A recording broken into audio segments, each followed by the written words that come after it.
Today, I'm going to talk about 5 ways all of us are done with money and we don't even know it.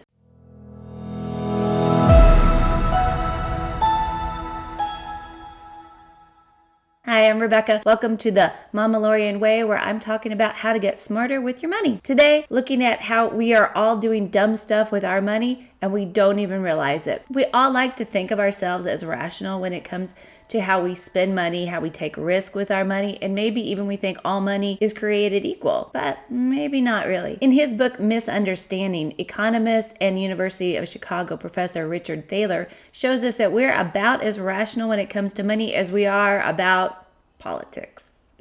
If we were just using cold logic to make buying decisions, we would always look for the best outcome, the thing that will most likely leave more money in our pockets. But weirdly enough, we don't. For example, we all have garages. We all have stuff in our garages. Old bikes, old toys, old equipment, clothes. What's in a garage? Not a car. Say we decide to have a garage sale. So we pull out this old Fisher-Price castle, the one with pink dragon. Maybe we even go to eBay and do some research and find they're selling for about, I actually did this, they're selling for about $100. And you say, oh, come on, it's worth more than that. It's got the pink dragon.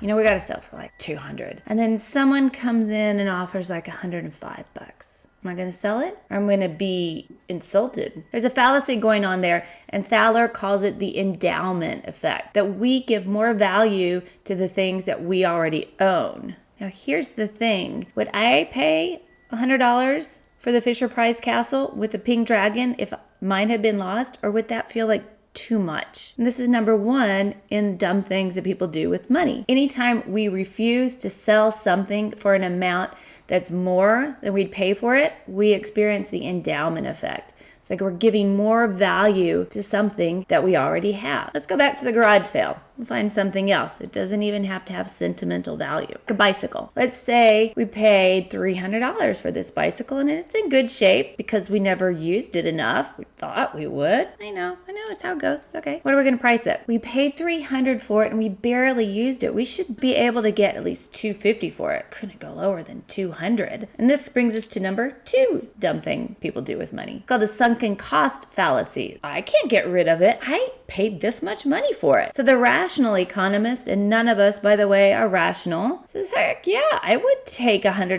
Man, I would take $25. Why? Any amount over 0 is a gain here.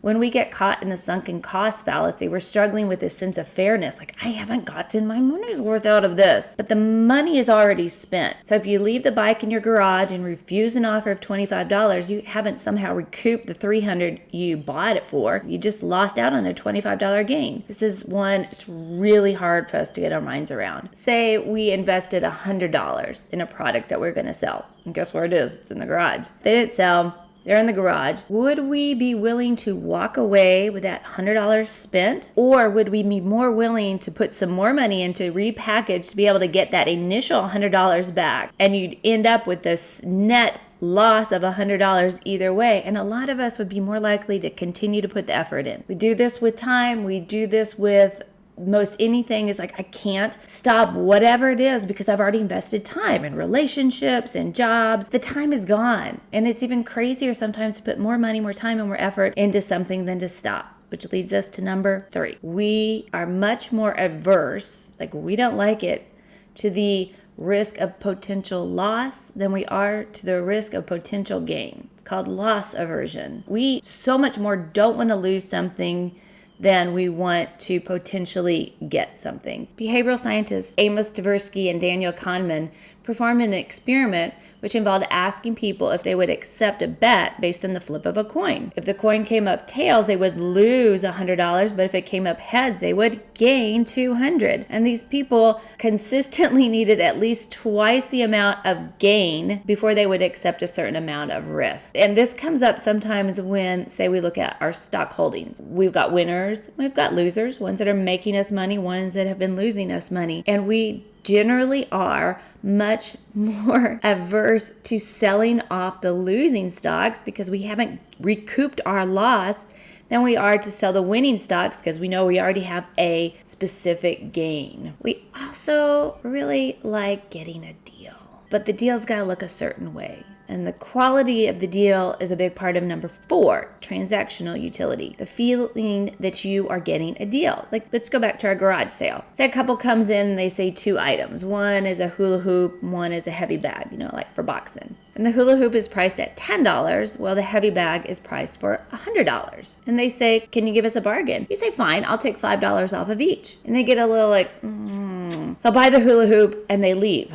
But what happened? What happened was we gave them 50% off the hula hoop and only 5% off the bag. And rationally, we know it was the equal amount, $5 off of each. But the perceived bargain was way higher on the hula hoop than the bag. So merchants use our hunt for bargains all the time in their sales, especially for items that we don't come across very often. I bet if you go online right now and look up Lowe's or Home Depot, they are having a sale on appliances, because there's always a sale on appliances because we hardly ever buy them. So we are like, whoop, I need to buy it now. It's on sale and I'm getting a bargain. There's nothing wrong with this. Be aware of one thing. The deal that's just too good to pass up. Like those shoes, they're so gorgeous. Oh, they're such a good price. They don't really fit. You know what? They say if it's a great deal, but you don't need it, it's expensive. Then where does it end up? At our garage sale. And then it's really hard for us to let those shoes go because of the sunken cost fallacy, because of the endowment effect, and because of our aversion to loss. But say we finally become rational, we sell everything we're not using for whatever anybody's going to give us, because at that moment, everything we make is a gain. And then all of a sudden, we got cash in our pocket. Little windfall. What do we do with that bonus cash? Most of us would treat ourselves to a luxury, something that we don't really need. Because, number 5, the idea that money is not fungible. It's not a dirty word, y'all. Fungible just means it's interchangeable. A dollar you find on the street or a dollar you earn is a dollar, is a dollar, is a dollar. We're so much more likely to spend money that comes to us unexpectedly, so much so that according to the National Endowment for Public Education, 70% of lottery winners, or those people that have had an unexpected windfall, end up bankrupt in just a few years. That could be they don't have the financial education to handle the money, but very likely it's due to our common trait of buying things we don't really need with the winnings. So best to put your garage sale money in your pocket along with the rest of your money, and then decide what you want to spend on bills and what you want to spend on fun. There you have it. 5 ways we can be less irrational about money and ways to think better. I hope this makes you think a little bit better about your finances, but right now I'm going to go set up for my garage sale. Like, subscribe, comment. I read them all. It really helps the channel, and I'll see you on the next one. I'm Rebecca.